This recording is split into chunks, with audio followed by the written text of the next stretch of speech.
strategy, design, marketing, UX, digital. development. This is Agencies That Build. This show is dedicated to leaders and teams that design and deploy in the digital world. My name is Jessie, and I'm a marketer and an agency owner. And I'm Varun. I'm not a marketer, but a coder and an agency partner.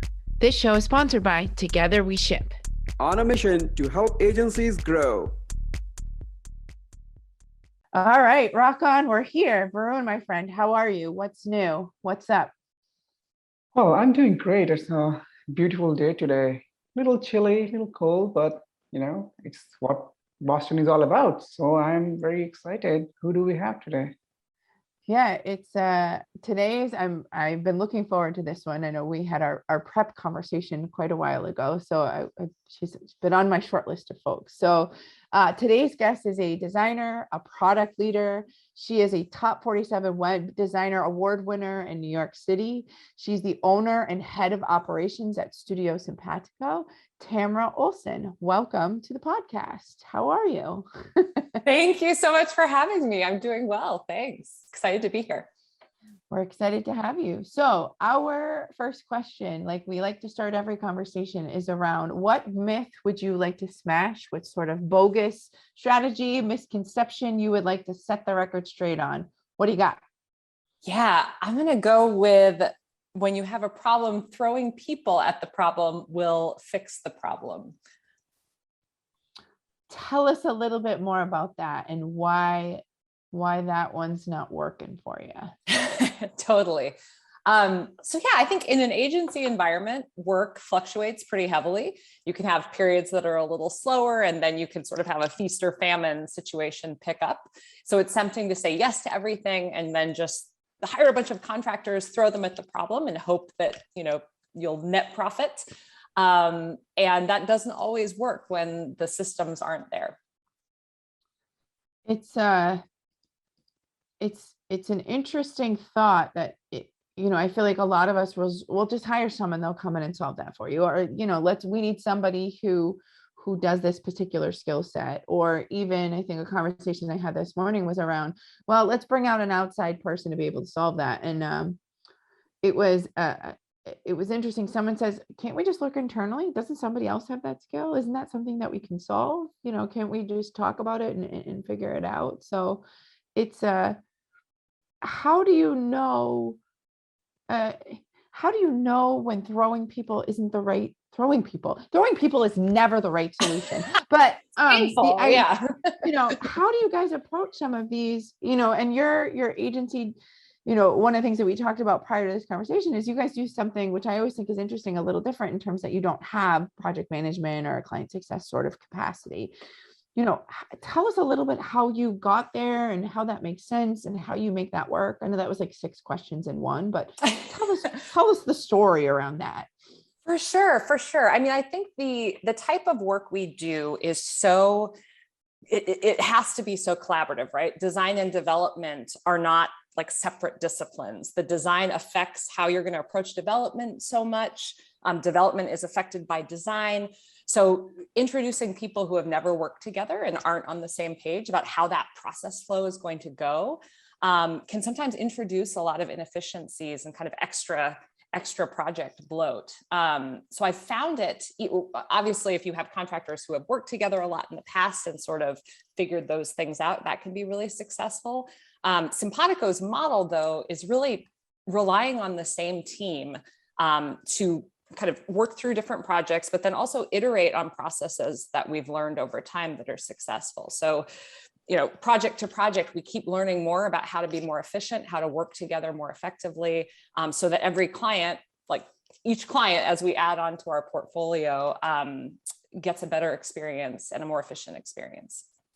It's such an interesting myth that you are busting today, because as an agency, we speak to so many agencies, we work with so many agencies, and relying on contractors or people, and you're right, like there's ebb and flow, right? There's always work coming in and going. So what type of system, like tell us more about the processes that you have adopted that has helped you be more sustainable. And I'm sure turning down projects and clients would be one of the things that you must be doing, because since you are not adding people ad hoc, like now we have more clients, just add more people. So saying no would be, I'm sure, one of the core principles, values, or something that you must have adopted over time, because that's, you know, this system you're built on. But tell us more about tell us more about the processes that you have set up, right? Like, how is it working? Yeah, I mean, that's a great point. Saying no when we don't feel that we can provide like optimal ROI for a client is the name of the game in a lot of respects. As far as the processes go, I mean, it's everything from designers and developers really learning from each other.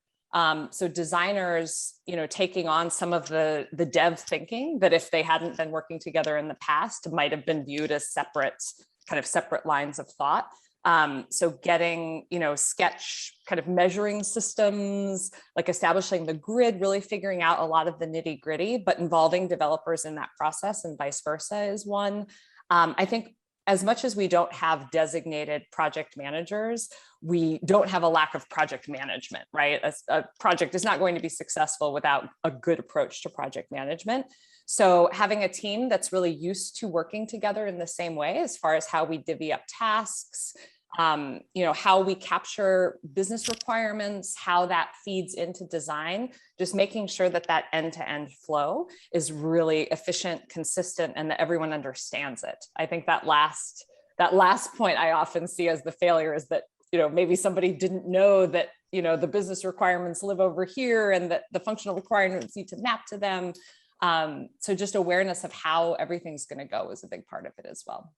Let me ask you a quick tactical question. Again, from a learning perspective, are there tools that you use specifically to manage that? You know, we haven't, there's so many different PM tools and things like that. I'd be curious to hear what you guys use specifically to help kind of keep organized, and then we can go back to the other line of questioning.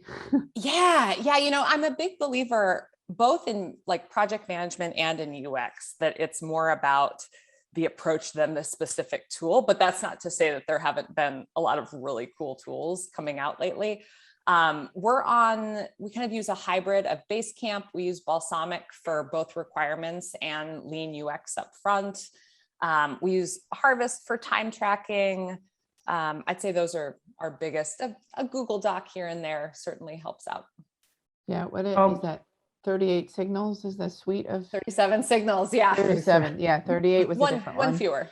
Yeah, sorry, I was close enough. So that's an interesting one. Yeah, popular tools. So I just was curious. All right, Varun, I know you had a couple more questions. Yes, you know, I'm still, you know, trying to, you know, wrap my head around on saying no to the clients. Like, you know, as an agency, when you are turning down a client, how does that make you feel? Like, how does that impact your growth and scaling? Because, you know, so I think there could be multiple stories, and it could be a longer answer that we say, like, because it all starts with, why did you start the business? Everyone start the business to grow, we'd have some vision in mind, right?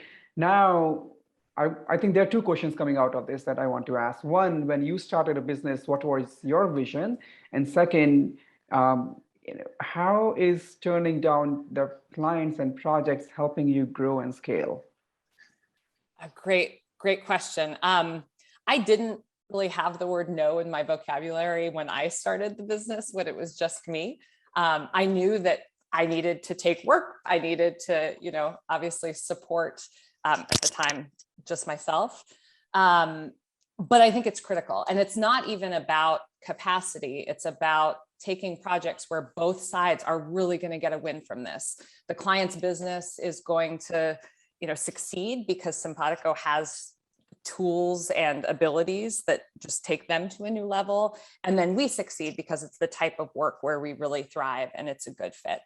I'd say, to answer the question about business vision, the word Simpatico was chosen because I wanted a business where clients and then Simpatico employees really found that sweet spot. where clients were walking away not just with amazing design and development deliverables that would elevate their business, but also they would have a really fantastic experience working with the agency. And then on the Simpatico side, internally, creating an environment where people would grow. They felt motivated. There was enough variety to keep them challenged, and also really enjoy the day-to-day and not feel like, you know, they're ripping their hair out because they're working overtime or bored with the projects that they're taking on. How big is your team? Just to, remind me. Yeah, we're 8. 8 people. And how are you set up? Like how many designers and devs? Yeah, we're about an equal split. And a lot of the developers have also dabbled in design and vice versa. So that helps us a lot to speak each other's languages. Interesting.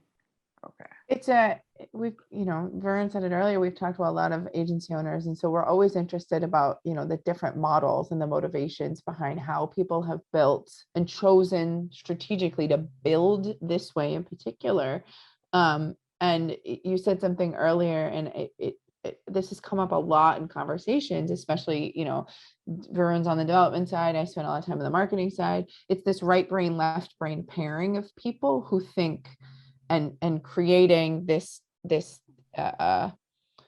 making hand motions for those of you listening to the podcast, this pairing and marriage, whatever you want to call it, smushing of bringing these folks together from a process standpoint. I want to go back to your sales process for a quick second, because you said something around capturing business requirements. And that's a hot topic with agencies, and how to make sure that we're clear on what the client is asking, is what we're clear on what we should be delivering, and that the pain is actually the thing that they're calling us for. Can you walk us through a little bit of how you tackle that? Design and development folks. I know we had a conversation with another agency owner earlier this week, believe it or not, recording an episode. And we talked a lot about, sales and how, that process works. I'd love to hear your take on that and how you guys approach that and capture that information and really feel like you're setting yourselves up for success when scoping out some of these projects. Yeah, I mean, we have it a lot easier because of our small size. So I know that at larger agencies, just by the nature of their size, there's a lot more, you have someone maybe on the sales side that's kind of warming the client up. You have a biz dev person, and then eventually it gets handed off to the team who's going to be doing the work. Because I'm always there, so I do most of our new project intake, and I'm there from the beginning to the end. I think there's less of a challenge in making sure that it's not a game of telephone where things get lost along the way. But I do think it's critically important. Now you lose some time on this, so I understand that not every agency or every environment can do this. But I feel it's critical, and I think the team really likes being exposed to the big picture. The developers understand the business rationale for all of the things that we're building as much as I do when I wrote that upfront brief. So having a team that's just, the whole team is really close to why we're building what we're building and the value that it's going to bring to the client, I think helps, and we lose fewer things are lost in translation. Do you guys go through a proposal process that then the client signs off on, and then you do internal briefs for the team? Does the client, I'm getting wicked tactical, I hope that's okay, but I think that's great. Is it, so, the proposal, the SOW, they sign off on the agreement of the work, all the stuff that goes with it. And then, your creative brief process, is that internal, is it external? If, would you be open to walking us through that a little bit too? Yeah, I mean, pretty much what you described. So I'll work with the client, the prospective client, to understand the full enchilada of why we're building what we're building, what the wish list is. If there's some upfront strategy, even before we sign on, to figure out what's the best way to achieve this from a technical perspective, I'll do that work with the client, which is where it is helpful to have someone who's doing business development, who is also a designer and developer, kind of making those calls. Usually before the client signs on, even Bruce, our head of design, will get involved in the conversation to understand kind of what's going on, especially for larger projects. At that point, yeah, I mean, usually because of our size, there are a few deliverables that we create that are internal, only. Most are shared on both sides. So our base camp is open to clients and the team. Some of the nitty gritty kind of QA back and forth will keep internal only. But generally speaking, when we write a brief on what we're aiming to build, sometimes the project necessitates writing kind of a product requirements documents. Our wireframes will often map out a lot of the WordPress infrastructure. All of those things are shared with both our team and the client. You talked about, or you referenced a couple of times about our size, right? You mentioned about your size. Is that like, I sense that you find it advantageous for you because of your smaller size. You have been able to do certain things in a certain way, which has helped you deliver better results for the clients. So talk to us about how does your smaller size help you achieve those things that you wanted? How has that helped you differentiate from other people or the competitors yours? Yeah, so externally, as part of our sales process, the line I always use is you're going to get our A team every time. And I've gotten a lot of positive feedback on that, mostly in terms of they'll see something on our portfolio and they'll really like it. And they'll say, I want the people that built that. And I can promise it is exactly the same people that you're going to get in that kickoff meeting throughout the process as built the work that you've identified, kind of fit the bill. So that externally and during sales is a nice plus. I would say internally, I really love it. My management style is very iterative, it's collaborative. I really thrive on getting feedback from the ground of like, if we institute a new process, learning what's working about it and what's not working. At larger organizations, it's harder to have that kind of feedback loop. If you have everyone weighing in on a process that's been established, you wouldn't get anything done because you have to kind of make some decisions and go with it. I love that I can implement a new process and then hear how it's doing and then get feedback from the team. And they're really invested too in kind of iterating on those things. So even like a good example is our starter WordPress theme that we use for all new projects has really just been a labor of love of our development team, kind of learning new things we want to add based on requirements that are developing over time. And we're small enough that everyone can be part of that conversation and then feel ownership in what we've created. With your small size, what's the seniority levels on your team? Because I feel like I'll tell you why I'm asking the question. Yeah. Chatting with other agency owners, there's, everybody's got different goals and growth plans and things like that. And that'll obviously be my second question here. But the idea of, we've talked to a few other agency owners who do have smaller teams, but it was done, thoughtfully and purposefully because you're, from a mission perspective, there's the A team and the quality of work that doesn't always translate into bringing junior folks in. So I'm curious to hear what the mix looks like for you guys currently. Yeah, it is a mix, which I think is important because I think I love being part of an environment that can help people to grow. And I think that's inspiring. And that's not to say that someone who's senior can't be growing too.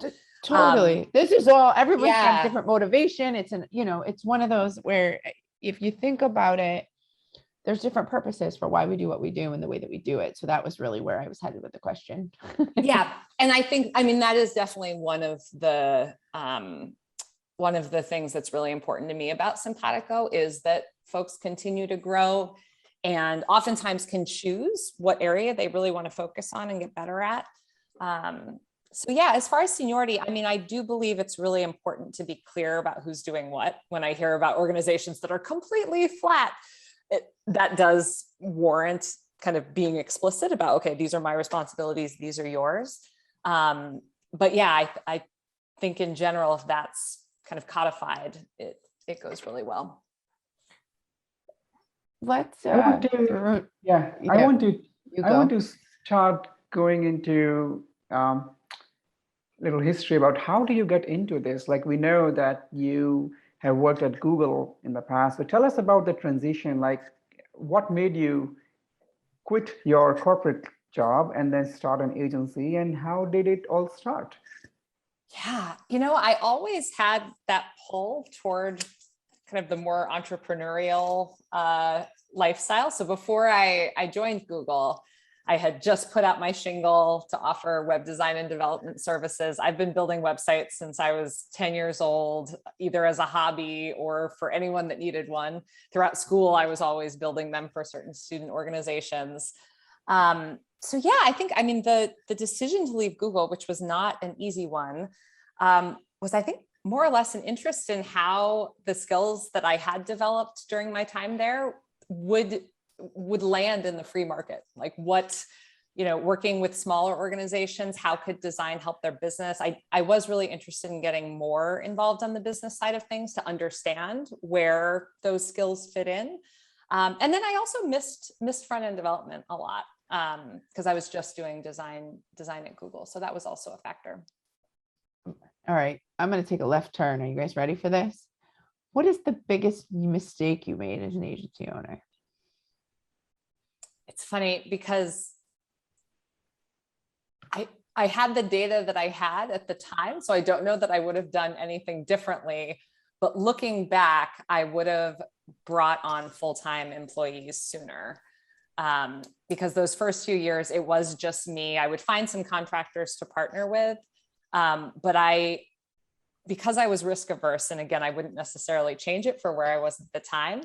I didn't know the power of having a team that worked together well, that was full-time, that really wanted to see Simpatico succeed.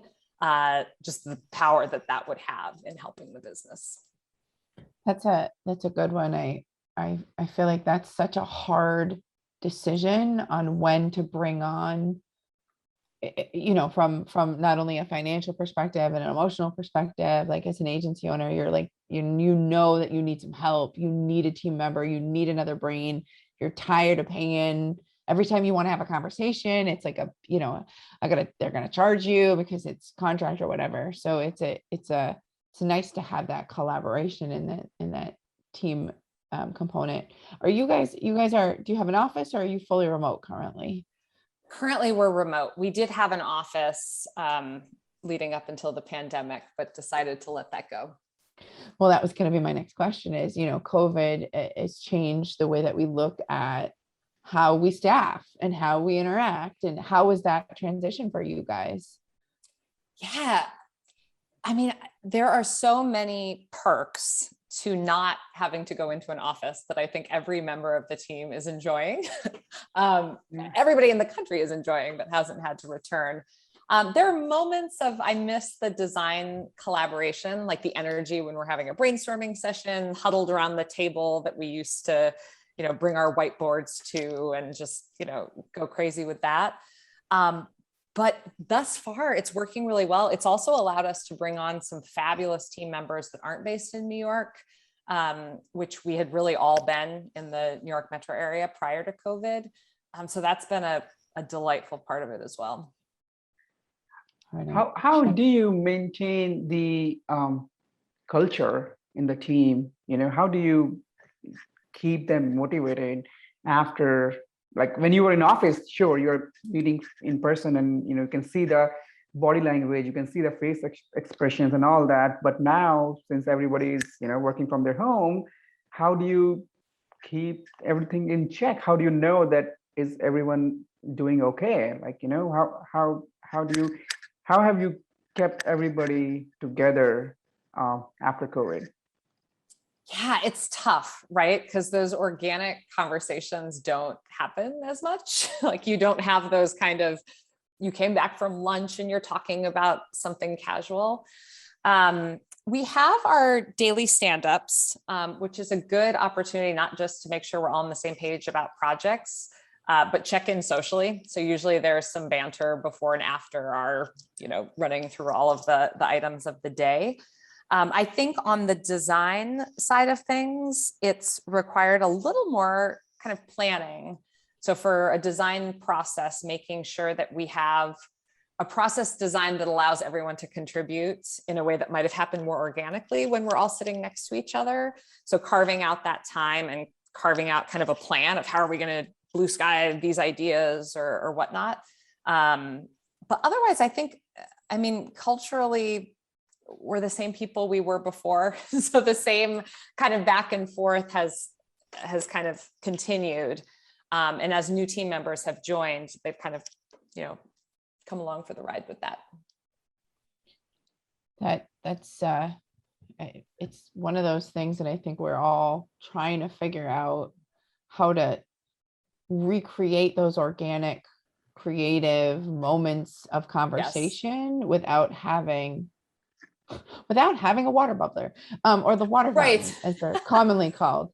We actually have a Slack channel called Water Cooler that is trying to match that vibe. There you go. We do like a daily, weekly question, like stupid stuff. Like today's question was, what's your favorite sandwich? Everyone's got a favorite sandwich. And so there was a lot of debate around, do you like, is a cheeseburger a sandwich? Is a hot dog a sandwich? Is it grilled cheese a sandwich? So it's, inspiring creativity, but also just trying to get to know each other a little bit. So, okay. I love that. Yeah. Now I feel like I have to ask you both though, like if you were going to say, what's one of your favorite sandwiches, I'll give you a second to think about it. Varun, same question for you too. I would say outside of a Thanksgiving sandwich, one of my favorites, I eat them every single day, is peanut butter and jelly. But let me tell you, it's a peanut butter and jelly, but it's fancy peanut butter and jelly. We go with, the Teddy's smooth organic peanut butter. I go with my neighbor makes jelly. I get really nice bread. It's delicious. So we're not messing around with peanut butter and jelly over here. Like right now it's I think it's blackberry spread, none of this, we do have grape jelly lurking, but where it's tried and true. I'm not gonna deviate. All right, Tamara, what would be your I'll have one of those. It sounds great. I'll mail you one. You sold me. Yeah, please. You can't argue with peanut butter and jelly. I mean, it's easy and it's delicious. Come on. You can't. Unless you're allergic to nuts. True. What would be yours? Oh, mine? Yeah. I mean, peanut butter and jelly is high on the list, or something with like turkey avocado, something in that family. Yeah. That's good. That's good. Varun, what's on your short list of sandwiches? So, then we'll go back on topic. I like cheese sandwich, but there are two ingredients that I add, which makes it different. One, I toast it on the pan with the purified butter on it. So it's not like a regular butter, it's a purified butter, which in India we call ghee, which is like keto-friendly oil. And I mix it up with the hot and sweet ketchup. So that goes inside like cheese, bread, cheese, and then ketchup, which is hot and sweet, not a regular ketchup. And then, just put it on the pan. With the ketchup on top? No, between the bread. Inside. Inside the bread. Yeah. So all right. That's my favorite. Yeah. Anyways, going totally back to the agency life, I'm curious to know what's that one thing that clients do that drives you bananas? Like, anything that, stuff like that you really hate clients do sometimes. It's not the easiest question on the planet because you don't want to badmouth a client, but there are things, new. I'm going to vamp a little bit while she's thinking. Everybody has pet peeves, right? I mean, I don't want to work with such client who does this, or I would say,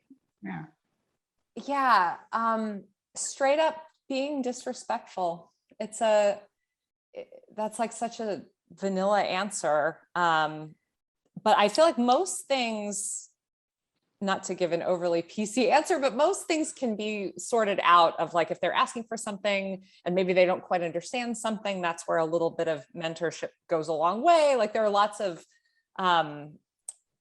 things that might on the surface seem annoying that end up not being, but if someone is just rude to me or my team, that would be my pet peeve. It's interesting to hear from you because I've experienced that so many times. And this has happened so much especially with the offshore teams.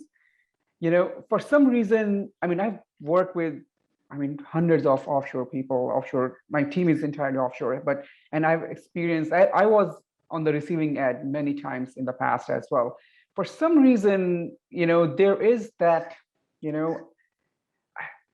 behavior that I've experienced from people in this country when they work with offshore, but I never imagined that you would experience a similar, feedback or similar, things It's from that, people here. yeah, it's that vendor mindset of like, I'm dealing with Yeah. a faceless vendor. I feel like maybe people fall into that trap too when they're calling customer support of a company, right? And they just, Yeah. there's something that seems like, oh, I can just, lay down the law to get what I need. Forgetting kind of those Yeah, manners we all learned in kindergarten, right? I know they take you for granted sometimes, right? Like this is something that has to be done this way. If it doesn't happen, then they just say mean words, which is like we're all humans, just be respectful of each other. Everyone does mistakes. It's understandable, but you need to respect other person as well. It's like assume positive intent, right? Like if Yeah. everyone assumes that the party that they're talking to is trying to do the right thing, I feel like it's a lot easier to problem solve with those, that kind of baseline. Do you feel like some of those situations are easier to overcome with everybody being remote on video? And you're all listening. My voice is fairly unique sounding. I'm well aware of it. And so it's an interesting thing when you're talking to somebody on the phone versus how they treat you on video. And I've noticed difference even with clients. I would wonder, actually, I'm going to ask you both this, like, do you see a different interaction with clients who or clients that you're trying to say, look, you don't have to be a jerk. Let's get on a quick call and talk through it. Phone conference calling is the word I'm looking for versus a video chat, because it's harder to be a dick to somebody when you're looking at them in the face. Is that something either of you have experienced? Yeah, I think it's funny to watch.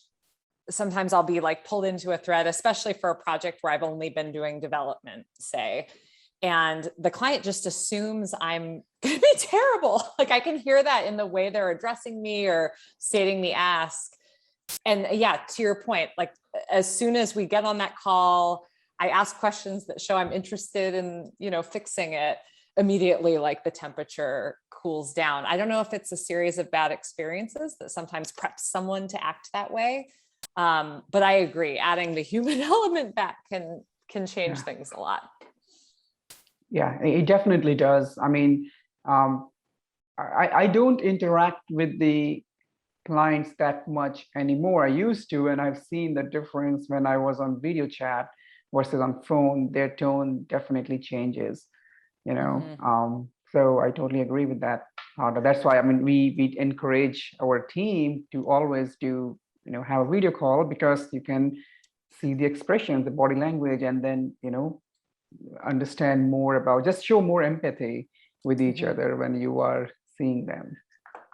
So it's the tone that people give when they hide behind email is another one. It's like when you're trying to resolve a problem, don't text me, let's get in the phone call and talk through it, because text can be misconstrued. I feel like email might serve some of that purpose as well. So let me ask you guys, we've talked a lot about, your agency, your philosophy, the size, a couple different components. If you were going to identify a superpower for your agency, what would you say is your superpower at amongst you? Yeah, I think our ability to really understand our clients' businesses and understand the why of the project, not just view the scope of work or the tactical what needs to be built, but understanding the value that the project is going to bring to their business, I'd say. And then the other one I would say is our designer developer collaboration and approach is more embedded than any that I've worked with in the past. Nice.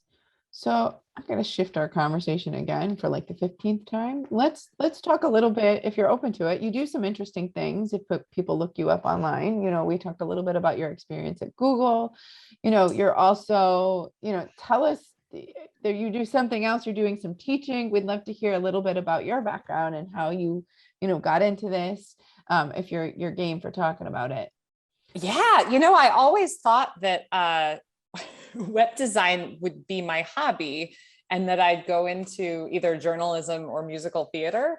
So the opposite ended up happening. And tech was kind of on the up and up when I was making those decisions. I have taught, I interned at Apple when I was in grad school. My grad school experience was awesome. I went to ITP at NYU, which is where they make plants that call you when they need watering, and just kind of thinking through what technology Do can they do sell for our those lives. yet? I could use some of those in my house. A lot of the ideas, this was like circa 2007, 2008, a lot of the ideas that were kind of in the ITP labs, I have seen like more commercially, water bottles that keep track of how much you drink, sort of looking, across humanity at like what problems are interesting to solve. And then is there anything we can do with physical computing or all the cool tools we have to solve them? So that was just a ton of fun. I do have some experience teaching. I taught at FIT, a college course, sort of intro to interaction design and thinking through things like I just described. So yeah, and then I mean the recent years have mostly been about Simpatico and all the different facets, which I feel like are just, it's a business that keeps teaching me new things all the time. As a small human, as a little kid, let me ask you, what did you want to be when you grew up? An actress or a writer. All right, makes sense. Doesn't directly relate, but there's overlaps. Yeah, there are elements, I guess. They're both creative fields, and you're building and performing to some extent and developing developing stories in different ways. So some of the tools that you would learn as a journalist, I've found to be really helpful, especially during like a project's discovery phase, and just kind of learning how to ask questions, just like you guys are doing now, right? Questions that build on what you just learned, knowing when to go deeper into a specific topic. I do think a lot about how that part of my background helped out.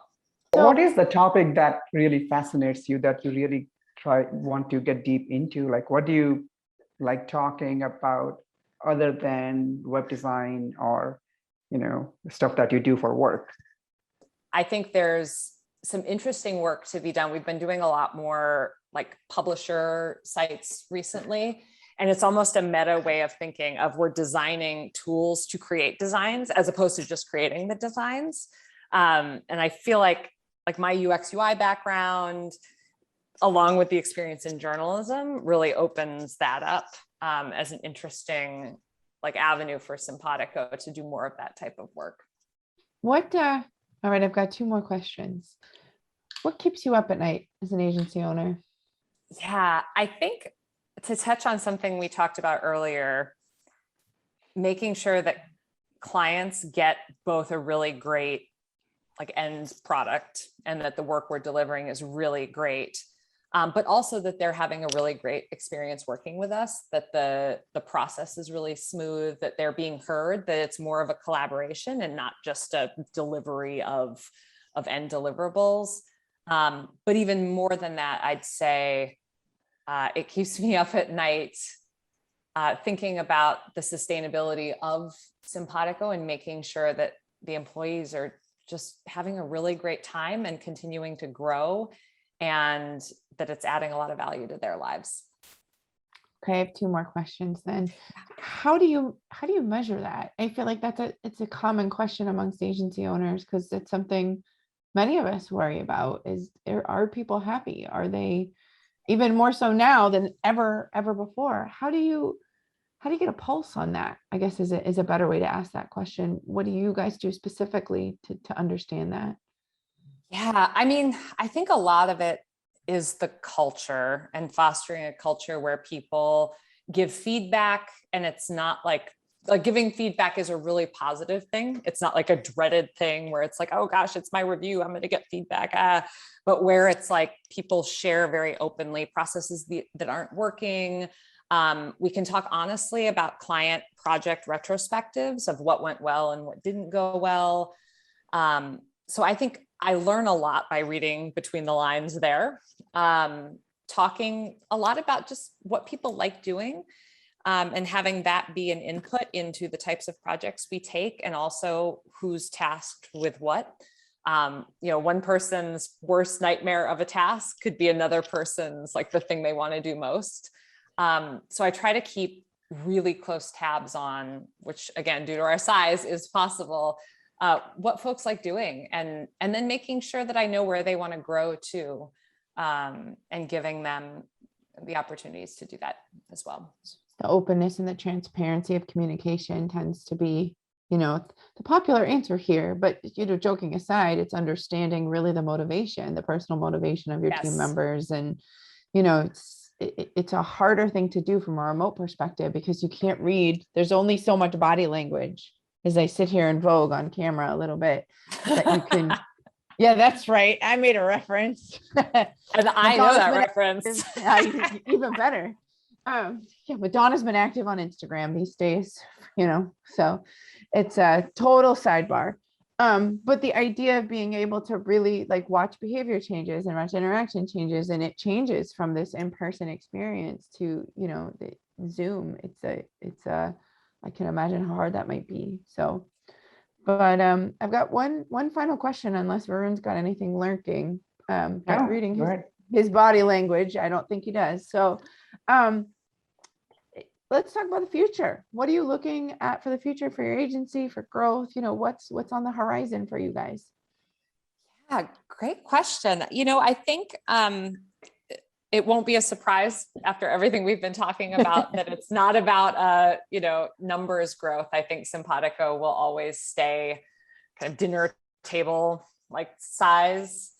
So I think growth for us looks like getting projects, big, juicy end-to-end projects that we feel just really play to our strengths.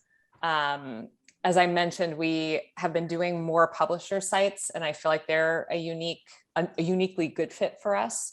So I'd love to do more of that. And then just continuing to be really active in the WordPress community, honing our processes, and more or less continue doing what we're doing.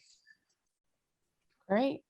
Well, thank you so much for your time today. It was a good, insightful, tactical, creative conversation I think we had. So where people can find you, here's the short list. So you're on LinkedIn under your personal profile.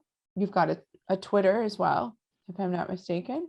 And then your company website is studiosimpati.co. So correct. Nice and creative there. So thanks so much. That's it, everyone. If you learned something today or laughed, tell somebody about the podcast. Rock on and have a wonderful day. Thanks for listening. Find our other episodes on agencies.build.com. Plus, we're listed anywhere you find your favorite podcast.